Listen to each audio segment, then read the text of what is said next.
So the the last presentation this morning, but in no way the least presentation, very much welcome Suzanne Wigmore, who is the Chief Executive of Wiltshire Citizens Advice Service, another really valuable service that supports our communities in Wiltshire. So over to Suzanne.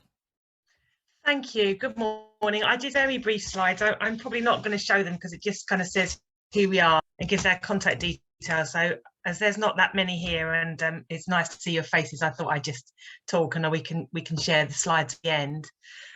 But it's great to see you all. And yes, I'm Suzanne. I'm the exec of Wiltshire Citizens Advice. There's 260 Citizens Advice across England, Wales, and we're one of the biggest by geography and by income because we're a merger. So we merged in 2010. So we cover the whole of Wiltshire, but not over the border in Swindon. They've got their own Citizens Advice. So we deal with the whole county and we do all the sexy stuff. So we have got a dual aim. So our dual aim is both to give advice and also advocacy. So the delightful part of my job is that I get paid to make MPs and government's lives a bit of a misery and point out what they're doing wrong. And I think that's really important because a lot of us spend a long time helping people and realizing that lots of the things that are not working is because systems are working as they should. And the joy of saying, actually, you know, this is what you need to fix, as well as just helping individuals. So our mission statement is to help the people of Wiltshire deal with life's problems. We don't believe with the concept of vulnerability. We think the whole everyone has problems, and when they have a problem, we can help them sort it out. And depending on what their problem is and what their capacity is, they just need different levels of support. And that's the things that we've always struggled with, but I'll come back to that under our horizon scheme. So as I said, we give advice on all the sexy stuff. And if you ask any citizens advice across the country what their 5 main topics are, they are in the same order: welfare benefits, debt, housing, relationship breakdown, and employment.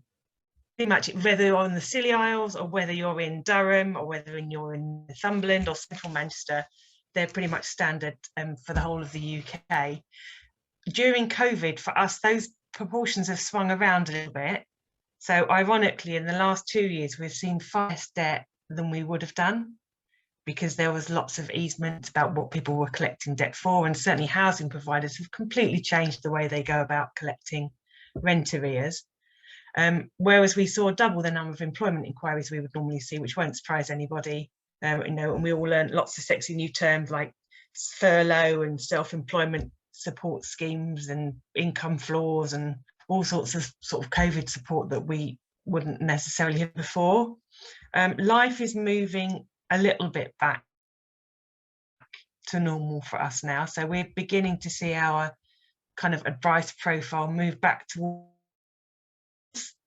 it's very moved back to 4 out of 10 queries are about welfare benefits, 3 out of 10 are debt, 1 out of 10 is employment. And that is very real in Wiltshire, and we suffer sometimes, I think, as a county, and I have to declare I don't live there, so morning from sunny Bristol, but sometimes we get seen as affluent, and that there are people in Wiltshire who are not living in destitution, and we know that's true, and we know that's not true with cost of living, but we know that wasn't true before. Certainly, you know, rural issues, oil heating, all of those things are coming to a head now, but they've always been there in Wiltshire. It's just they're not often talked about. So why do we exist? Well, from an outcomes point of view, 8 out of 10 people who come to us have their problem resolved, which is great, bearing in mind the problems that they come to us with are because systems like universal credit or whatever are not working. And 9 out of 10 we help to find a way forward. But more interestingly, I think 6 out of 10 clients feel less stressed or anxious having sought advice. And we don't badge ourselves as a mental well-being chat. We don't provide advice about mental well-being, but what we do know is if you are having sleepless nights about debt, or you are really struggling around the concept that you can't feed your children and we can help you, then lots of those stress and anxieties will go. And often it's people who just come to us and say, I've been thinking about this for months And it's that first step that can have a massive positive impact on their mental well-being. We are funded from all over the place. We are increasingly moving to restricted project-based funding. That won't surprise you. We increasingly have to use paid staff to give advice rather than volunteers, because most funders will want, you know, advice given within a day or 2 working days. They want really nailed down KPIs, quality KPIs. So we have to use more paid staff than we have done before. It's interesting to hear my friends from the Community Foundation talk about their intersectionality. We have got many more young staff, which completely changed the culture of our organisation. You know, we've increased our diversity by age, which has massively had fantastic impacts upon our gender balance, upon our transgender balance, on our ethnicity balance, just on the way that people think. And there's a massive generalisation, but the younger people we've brought in just tend to think about so many things and challenge some of us who are a little bit longer in the tooth. And that's great to hear. They also WhatsApp each other for cups of tea when they're sat opposite each other, which I just find quite bizarre. But having, you know, sort of younger staff has really changed the way we think. We, as an impact, as I said, the intangibles around people being less stressed or anxious, we save the local government and national government £4.40 for everyone that is invested in advice and direct service costs. So that's keeping people out of hospital. And as I said, all this is in our impact. I'll stick a link in the chat. We raise £11 for every pound that we invest in advice for the client. So if you think our biggest benefit is personal independence payment, is a £50 form. If we help someone to gain that, even if it's just for them, that could be £4,000 a year, which is definitely our point of view time well spent. And £30 in the less public spend. So things about even things like, you know, school non-appearance, non-attendance, all of those that we kind of have a tangential impact on. So incredibly lucky and incredibly proud of what we do. Just to talk about our advocacy work, nice chance to roll over around cost of living support. That was, of course, all of our doing. Absolute credit for that. We've been badgering hard nationally, central government. So we're part of the National Citizens Advice Organisation to say, you know, come on, people out there, so we need to do something. And every single client we see in Wiltshire, which is about 1 in 11 households, if we are finding something that's not working for them, we can fill in an evidence form which gets nationally seen by Citizens Advice, and they're collecting those evidence forms across the country and then making representations to things like select committees. We have quite a few MPs in Wiltshire, but in other areas you will do, you know, select committee private members' bills. We've seen lots of issues being raised, so people of Wiltshire's voices are being heard directly. And when we see things that aren't working, we can raise those, which is fantastic. Moving forward for us, we unfortunately have had a big grant removed by Wiltshire Council because there's no issues here. You know, there's no cost of living crisis, so why wouldn't you take £100 off us? So we have had to cut our drop-in services and our outreach services. So we are moved to phone and email first, which is interesting. It's proving to be fairly inclusive.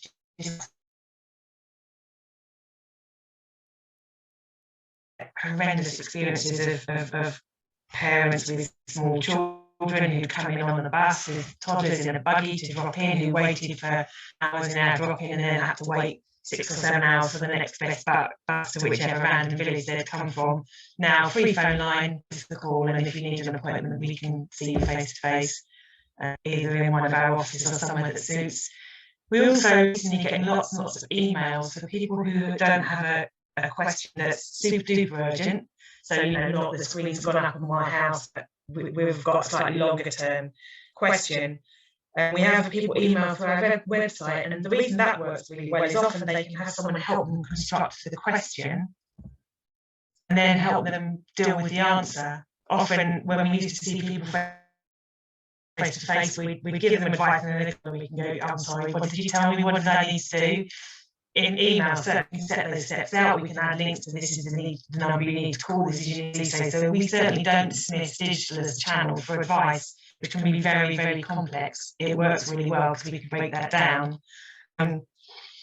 The other thing we're doing is we're providing first payments to Ukrainian guests.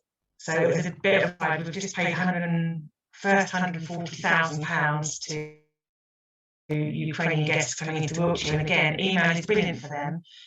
Most of the guests are fairly young, they're all very digital, have an email address, and they're all using Google Translate. So we can email them, they can translate if they need to, they can email us. So for non-crisis situations, as I said, big reduction in our core grant, so we're increasing after, and I think it's probably the fair word, what we do, and we are in the unpleasant point now of having to turn some clients away, which we never thought we would be, but an inevitable, and interestingly, it's the most in need rather than those least in need. So we've got some clients who are just with too high support levels for us to help. We know that if we're giving them advice, they're going to struggle to act on it, and then there'll be other channels for them. We're very much moving into healthcare, so we had a pilot project with the CG, as they just about still are, around winter pressures and taking on some clients that have been referred from primary health, again where people present to their GP, and so I'm suffering from anxiety or depression, and the GP can treat them medically, but they know that that's because it's a debt issue. So we've started to receive some referrals from the primary health sphere, and we're also doing more regional delivery. Some of our colleagues in the south are very small citizens advice. Hampshire's got 14 in one county, which in my view is at least 12 too many. Bigger, we can provide a wide range of services in places like Dorset and Devon, remotely. That's something that we might continue to do. But for us, we're very much still in Wiltshire. We'll keep going as long as someone will pay us to do something. We also hold the financial inclusion share for Wiltshire. So if you haven't heard of Wiltshire Money, then do join us. It's a free service, and we do training, we do consultation, we support lots of smaller charities across the county. So all those boat pastors, really small advice charities, advice agencies, lots of the groups that sprung up during COVID, we support them with free training, free expertise, and just being a friend to some of the people who are doing really sort of low-level stuff. So that's us. It's a very short width. Put the link to our impact report in the chat, which will probably give you a far better idea of what we do. But we know lots of you work in partnership with lots of you, and I suspect we're going to be busy this winter. I don't think things will be getting any better, and there's some people in Wiltshire facing some horrendous choices this winter coming to support. Thanks, Suzanne. Yeah, it always amazes me what CAB does, and that people don't fully understand that you're largely volunteer run, although it's quite it must be quite disheartening to hear that you're having to employ staff, and because you can't get enough volunteers, and that's eating into your resources to be able to provide services to those that need it, and that you're having to now turn people away, and that must be quite a hard thing to deal with. But it always amazes me, and I think that there is maybe a general lack of awareness that you're all independent charities, that you aren't nationally funded, you've got to raise your own funds, and that puts you in a potentially difficult position sometimes. So thank you for sharing that. Sarah, do we have any questions for Suzanne? Yes, just one around, you mentioned one of the 5 areas that you look at and you're going back to is around debt. Do you see an increase in queries around debt or debt management due to the cost of living crisis? Yeah, we're beginning to. So yeah, so how it's presenting. So as I think I said, during COVID, we had a real debt inquiries because no one was collecting anything, and the FCA massive legislation in place about what you could and couldn't do. The thing now are debt, but priority debt.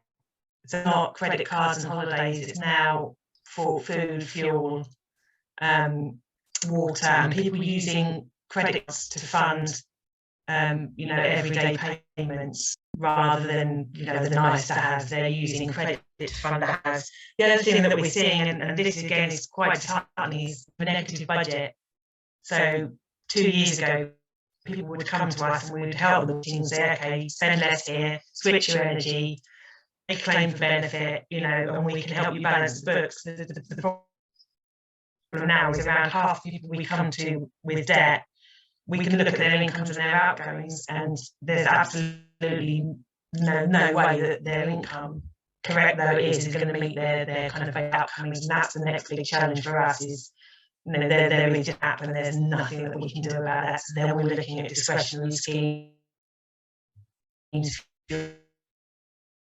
and grants, and there's lots of small charities in Wiltshire put on there more and more to meet that shortfall, because people's incomes, especially working, actually it's just not enough to meet their must pay outgoings, and that's quite distressing. And it's just distressing for staff and volunteers as well. There's nothing worse than spending out.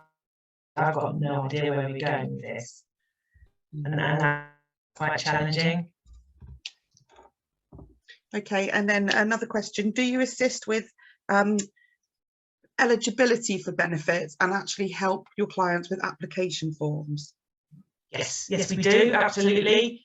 A lot of that phone, so that's guiding people what to put and things to write. We're still doing some face-to-face, but yes, do universal credit, even though that's online. That's the big one, along with personal independence payment. The other thing that we are very good at is drop calculations. So we're going to have the 1,000 people still to move on to universal credit from benefits in Wiltshire, and some of those will be better off, some of them will be worse off. We do a lot of things about, if I do more hours, how much will I keep, how much will I lose? So yeah, we still very much do benefits, and that's still, I think, 3 out of every 10 queries that we have. Brilliant, thank you. And then just very finally, you did mention in your presentation that you are getting more staff to do advice. Do your volunteers still give advice, or are you moving away from that? No, volunteers absolutely provide advice, and still, and it's not about us not being able volunteers. It's that funded restricted projects have kind of criteria that's very, very difficult to run with volunteers. So volunteers unfortunately tend to have things like childcare duties. They tend to go on holiday. With paid staff, you can absolutely guarantee a service level, and that's very challenging.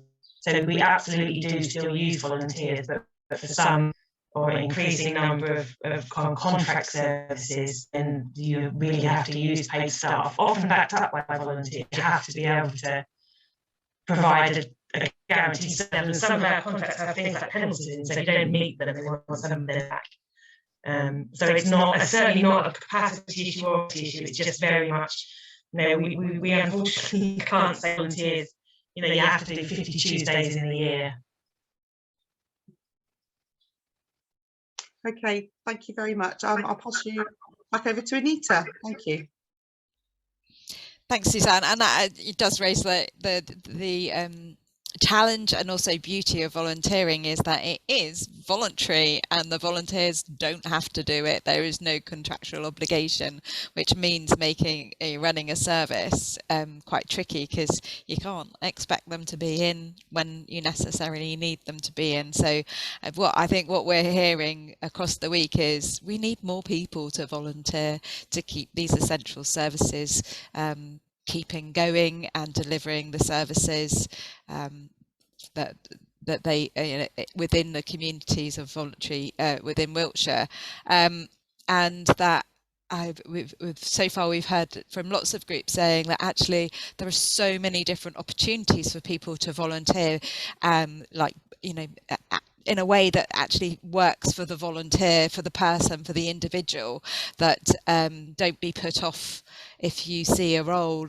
I guess that's what we'd like volunteers to come and do. But actually, if you're interested in volunteering, just get in touch, because you will find a role, or the organisation will find a role to work with you and meet your needs, because volunteers to the volunteering community sector are just so important and so valuable to keep providing those services. So that really brings us to the close of the Wednesday morning session of the Wiltshire Expo. So we are over halfway through, and it's been a really interesting week. We've had some brilliant stories from large and small charities in Wiltshire, so from the Samaritans to Age UK, and I can't remember everyone that's been involved, but there's been lots. And this afternoon we're back here again at 3, and we have 4 more presentations from Youth Adventure Trust, the Developing Health and Independence, the Family Counselling Trust, and also Wiltshire Service Users Network. So if you're able to join us, please share the word if you've enjoyed attending this morning and you know anybody that might be interested in finding out a little bit more about those organisations. And we very much look forward to seeing you again, and thank you for being part of this first Wiltshire Expo. Have a good rest of the day.